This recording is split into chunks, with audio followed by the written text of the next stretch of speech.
Detroit, a group of 200 people gathered Tuesday in Grand Circus Park, chanting "No Justice, No Pizza" as they marched along Woodward Avenue toward the new Little Caesars Arena to protest Kid Rock's appearance for the venue's grand opening. The Michigan chapter of the National Action Network organized the demonstration, which was to head to the front entrance of the arena. The Rockers' planned performance Tuesday is the first of 6 scheduled concerts for the taxpayer-funded arena. At one point, protesters knelt on the ground, fists in air, and cited the national anthem, apparently in a show of unity for NFL quarterback Colin Kaepernick and others who have taken a knee when the anthem is played before games. The Reverend Charles Williams II, who heads the network's Michigan chapter, said Detroiters need to take back their city and has said that the Tuesday evening march will be a non-violent protest. When protesters arrived at the arena on Woodward, they were met by a small group of counter-protesters, including one man, who held a Confederate flag and another who held an American flag and a sign saying "Kid Rock for Senate." Former State Representative Rashida Tlaib led the chant "No Justice, No Pizza. Stop buying Little Caesars pizza. I don't care if they are $2. No justice, no pizza," said Tlaib. Detroit. Bill Davis, president of the Detroit Political Action Network, said the group also is speaking out against taxpayer money used on LCA. "We are not here about hate.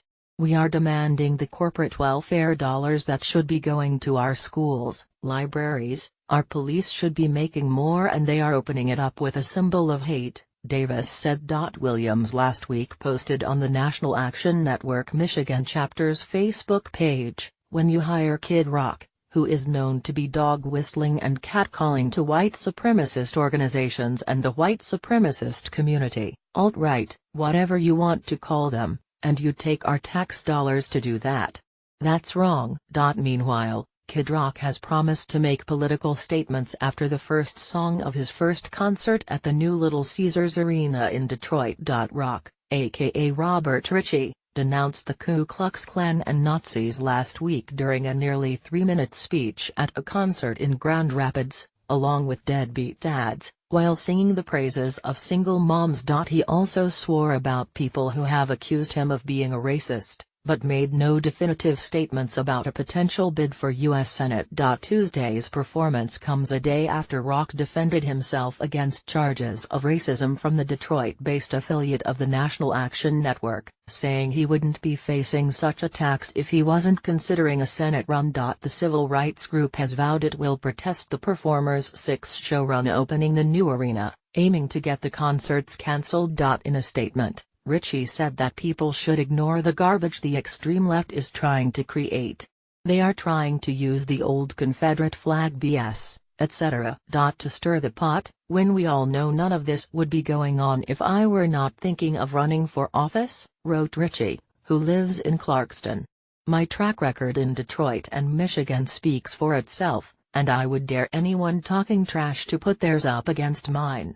In closing, he said, "I love black people." The National Action Network, founded by the Reverend Al Sharpton, has blasted Ritchie's embrace of the Confederate flag in previous performances, as well as his criticism of former NFL quarterback Colin Kaepernick for kneeling during the national anthem. Kaepernick, who is black, refused to stand during the national anthem while with the San Francisco 49ers last year in protest of police violence and racial oppression. Ritchie said he was very disappointed that none of the people, businesses or charities he's supported in Detroit have responded to the unfounded attacks from his critics. So for the unforeseen future, I will focus my philanthropy efforts on other organizations besides the ones I have supported in the past, Ritchie wrote. Ritchie stoked anticipation for a potential Senate run on July 12 when he launched a new website selling logoed merchandise. But skeptics have argued it's a marketing ploy designed to promote his music career, including 2 new songs and music videos released earlier in July. In Grand Rapids last week, his announcer introduced Ritchie as Michigan's next senator, and Ritchie came on stage to the tune of "Hail to the Chief." The group Common Cause this month filed a complaint against Ritchie with the Federal Election Commission and U.S. Department of Justice, alleging he's violating federal election law by acting like a Senate candidate while failing to register his candidacy or comply with regulations for campaign contribution limits and disclosures. Ritchie previously said he's exploring a very possible campaign for Senate to challenge Democratic Senator Debbie Stabenow of